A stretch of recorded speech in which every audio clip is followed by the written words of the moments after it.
তুমি কাকে দোষী বানাতে চাইলা?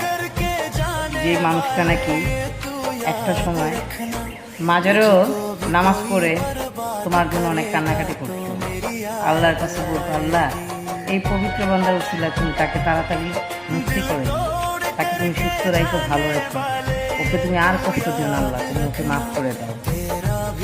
সেই মানুষটাকে দোষী বানাও, পাত্তা দাও সে যেন দোষী হয়। সে হয়তো দোষী হয়েই গেল, মনে করো, ধরো এক্সাম্পল, দিন শেষে লসটা কার? তোমার। তোমার এমন একটা বিশ্বস্ত মানুষকে তুমি দোষী বানানোর চেষ্টা করতেছো এবং খারাপ বানানোর চেষ্টা করতেছো, যে মানুষটা নাকি তোমার এক কথা হাসতে হাসতে মরতেও রাজি।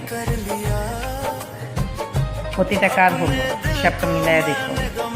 তুমি নিজেকে নিজে ক্ষতি করলা।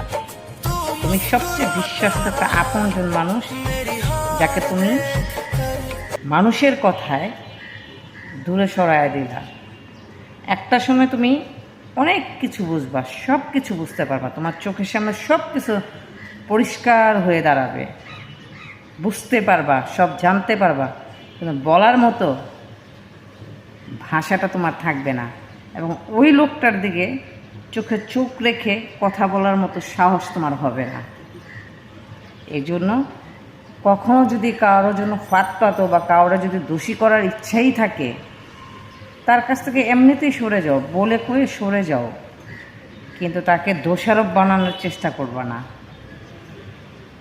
অন্তত তোমার একটা হলো যে কখনো উপকার করছে, তার কখনো ক্ষতি চিন্তা করবা না, তাকে কখনো মানুষের কাছে ছোট করার চেষ্টা করবা না। আল্লাহ তাআলা আমাকে সারা পৃথিবীর সামনে আবার ছোট করে দেবে। ভালো থেকো।